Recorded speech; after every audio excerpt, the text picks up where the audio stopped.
Alors, effectivement, on constate que la Chine a reconnu assez tardivement la victoire de M. Biden et on en a déduit que les Chinois auraient peut-être, en tout cas le gouvernement chinois aurait peut-être préféré une victoire de Donald Trump à celle de Joe Biden. Alors, je reprends un peu ce que vient de dire Hubert Védrine tout à l'heure en expliquant que cela peut effectivement se comprendre, puisque on peut assez raisonnablement penser que la rivalité entre la Chine et les États-Unis va continuer, ce qu'Hubert Védrine a appelé l'endigment, et qu'en plus, la situation peut se détériorer parce que l'administration démocrate sera sans doute plus attentive aux questions de droits de l'homme que ne l'a été l'administration de Donald Trump. Alors, je partage globalement cette idée que les Chinois auraient peut-être préféré Donald Trump, mais pour des raisons qui ne sont pas exactement celles qui ont été énoncées. Alors, je voudrais exposer un peu mon sentiment en disant que, à mon sens, il y a eu 3 étapes entre la Chine et les États-Unis au cours de cette élection américaine. Alors, la première étape est une étape qui a précédé en fait les élections et qui a été marquée par un soulagement du côté chinois. Alors, et ça, c'est assez important. Soulagement parce que les Chinois ont craint que Donald Trump, dans son imprévisibilité, ne se lance dans une action complètement folle et qui aurait posé un problème extrêmement grave, donc non seulement dans les relations sino-américaines, mais même pour la paix et la stabilité du monde. Je donne un exemple. Que se serait-il passé si Donald Trump avait décidé, par exemple, de se rendre en personne à Taïwan? Bon. Donc, c'est une hypothèse que les stratèges chinois ont étudiée en se posant la question de savoir mais quelle serait la réaction de la Chine si cet événement s'était produit. Donc, ce n'est pas le seul. Il y a eu 2 ou 3 événements un peu du même ordre que les Chinois avaient pu craindre. Et le fait que l'élection américaine ait pu se passer sans que Donald Trump ne se soit livré à ce type d'exercice, donc a provoqué ce que j'appelle un soulagement déjà du côté chinois. Alors, deuxièmement, effectivement, il y a malgré tout une préférence pour Trump. Pourquoi? Mais je pense que la raison essentielle, en fait, c'est que les Chinois pensent que l'agressivité de Trump vis-à-vis de la Chine est en grande partie dictée par le calendrier électoral et par la posture que Trump voulait prendre pour pouvoir gagner des voix. Et ils sont persuadés que si Trump l'avait emporté, après avoir gagné les élections, son attitude aurait peut-être pas changé, mais ce serait infléchi. Ce serait infléchi dans le sens suivant, c'est que la guerre commerciale, à leur avis, ne se serait pas prolongée comme on a pu le craindre, tout simplement parce que cette guerre commerciale heurte et fait autant de mal, si ce n'est plus de mal, aux Américains qu'aux Chinois eux-mêmes. Donc ça, les statistiques économiques nous le montrent. Bon. Et on voit bien qu'au cours de ces derniers mois, cette guerre commerciale s'est muée en guerre technologique.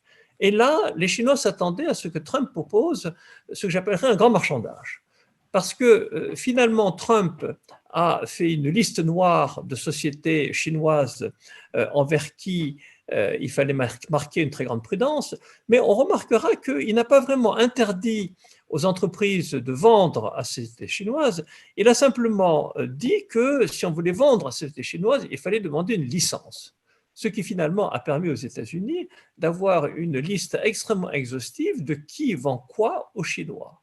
Et les Chinois pensaient que si Trump l'avait emporté, eh bien, il serait revenu avec un espèce de deal, de marché, dans lequel il aurait dit, bon, nous permettons à la Chine de continuer à s'approvisionner, donc sous surveillance américaine bien entendu, mais pour améliorer la situation, eh bien, par exemple, telle ou telle société française ou allemande qui vend tel type de produit peut tout à fait être remplacé par une société américaine qui vend un produit meilleur, peut-être un peu plus cher, peut-être un peu moins cher, mais si vous remplaciez le fournisseur allemand, français ou anglais par un fournisseur américain, ben, ce serait encore mieux.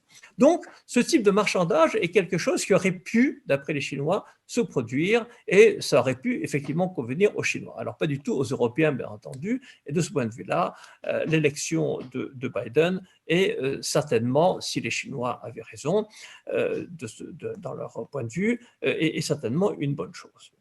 Alors maintenant, donc Biden, est-ce que Biden est vraiment moins bien que Trump? Alors ce n'est pas non plus aussi simple, parce que certes, à cause de ce que je viens de dire, les Chinois auraient peut-être préféré Trump, mais d'un autre côté, ils se méfiaient beaucoup de l'imprévisibilité de Trump et du fait que Trump aurait très bien pu jouer quelques coups de poker auxquels ils ne s'attendaient pas et qui auraient pu plonger non seulement les relations américaines, mais même le monde dans la catastrophe. Et en revanche, Biden est considéré par les Chinois comme étant un homme politique de grande expérience et par conséquent, la stabilité, si on veut dire, la prévisibilité de la politique de Biden est quand même quelque chose qui est apprécié par les Chinois.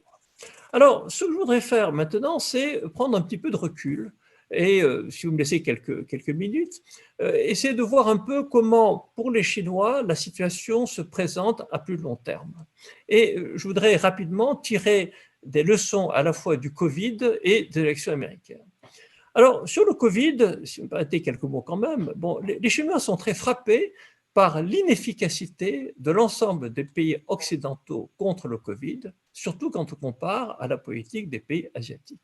Et en quelque sorte, c'est une espèce de revanche de l'Asie par rapport à ce qui s'est passé en 1997, vous vous rappelez ce qu'on appelait la crise asiatique de 1997.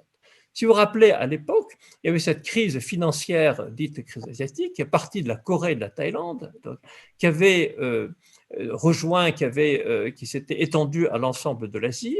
Et à ce moment-là, l'Occident avait vilipendé non pas les régimes, parce que ce n'était pas quelque chose d'idéologique, mais avait vilipendé véritablement la culture asiatique.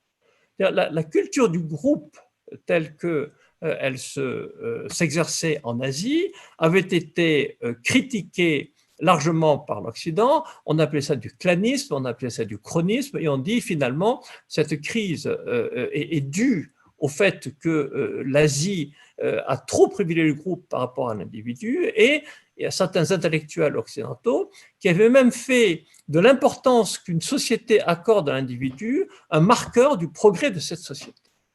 Et on se rend compte à l'heure actuelle, évidemment, avec le Covid, que c'est tout l'inverse qui est en train de se passer, c'est-à-dire que la culture de groupe que l'on constate, non pas seulement en Chine, mais dans l'ensemble des pays asiatiques, quel que soit, encore une fois, leur régime politique, donc cette importance de cette culture du groupe est la meilleure arme, finalement, contre le Covid. Deuxième réflexion que je voudrais faire sur les élections américaines. Alors, j'entends beaucoup de commentateurs et